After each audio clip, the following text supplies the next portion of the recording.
na kumsifu Mungu wetu. Mambo ya Walawi 2020. Mambo ya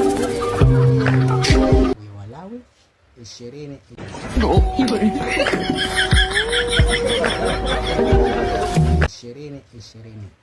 Watu wa Mungu, tufungue mambo ya Walawi 20. Tuone nasema ye.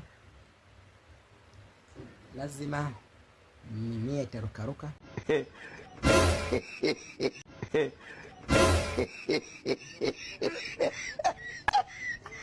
Mimea itarukaruka ikimshuku. Msisahau kulike, kushare, kucomment, kusubscribe pia, jambo la msingi zaidi. Msisahau kulike, kushare, kucomment nile ya Ngoi TV.